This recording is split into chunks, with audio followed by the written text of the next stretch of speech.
Why is this farm to table and local thing important? Well, first of all, I'm a local business. So I'm going to support local people. Okay, so that's a big portion. That's a big part of it. Okay. The second part is they're the best. So if I'm sourcing from Eckerlin's and Josh, shout out to Josh down there, 1852, I believe, Josh. I don't know. We'll have to confirm that, but I believe is when they were there. I mean, I can just go. Why in are they there. the best? Like, They're the best because if I can text him and go, here's exactly what I need.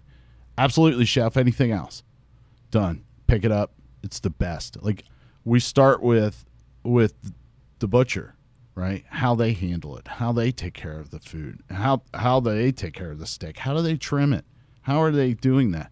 What's the care and the love that goes in at that point? That carries all the way through to the plate. So that's why I always like to use people who have the same focus in their business and the attention to detail like I do. So if I need, a certain vegetable, or if I need something, I also use the Chef's Garden, which is up in Huron, Ohio. Farmer up on the Wake? Yeah, it's close. Yeah. Farmer Jones, who supplies microgreens and vegetables and everything all over the world to all the Michelin star restaurants. His stuff is unbelievable. I know that if I have a client and they're wanting, like I had a lady, she's like, I want purple violas, edible flowers on this certain course. No problem. Call him up, sends it to me, and I know that it has on there, these were picked on this day by this person. Boom, boom, boom. So, like, I like having that because that shows that I'm not worried about giving them a subpar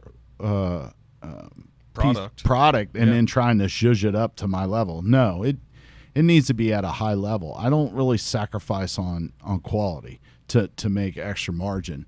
And so I may spend a little bit more on product, but it's only because I intend to deliver the best meal they're ever going to have. So that requires me to source from places where I completely trust.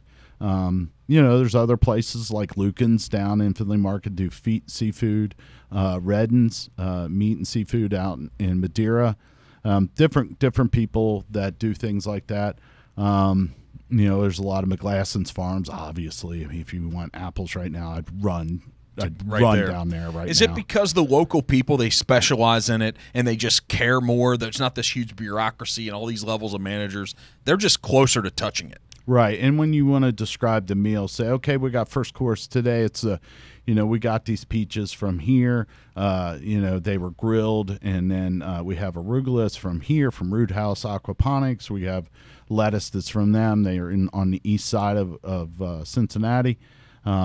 I've been there. I can tell them how they do it. I can tell, and you can taste the difference in it. So instead of just buying it from, whatever big brand. Yep. So it's like, so if you're a chef and you're like, well, but I can make, I know all the calculations for food cost. I know all the formulas. I took the classes. Mm-hmm. I know, but I also know that there's a certain level of quality that I will not compromise on. So for me, if that means I'm spending an extra few bucks, you better believe I'm going to do it because it carries over to the final product and it carries over to the satisfaction of my client, which is the number one thing.